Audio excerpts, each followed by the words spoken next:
నీ physical problems challenges అవ్వచ్చు, mental challenges అవ్వచ్చు, మీ ఉద్యోగాలు అవ్వచ్చు, వ్యాపారాలు అవ్వచ్చు, చదువులు అవ్వచ్చు, కుటుంబాలు అవ్వచ్చు, కుటుంబ సమస్యలు అవ్వచ్చు, బిడ్డల సమస్యలు అవ్వచ్చు, భార్యాభర్తల సమస్యలు అవ్వచ్చు, ఏదవ్వచ్చు.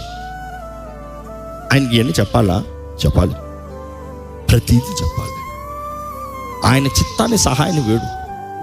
నీ కుటుంబాన్ని బాగు చేయగలిగిన వాడు ఆయనే, నీ జీవితాన్ని బాగు చేయగలిగిన వాడు ఆయనే, నీ పక్షాన కార్యం జరిగించగలిగిన వాడు ఆయన. ఎందుకంటే పరిశుద్ధాత్మ గురించి చెప్పాలంటే బైబిల్లో చాలా చక్కగా రాయబడుతుంది. క్రీస్తుని మృతుల్లో నుండి లేపిన ఆత్మ అని రాయబడింది. ఈరోజు ఎక్కడ ఉన్నాడంట?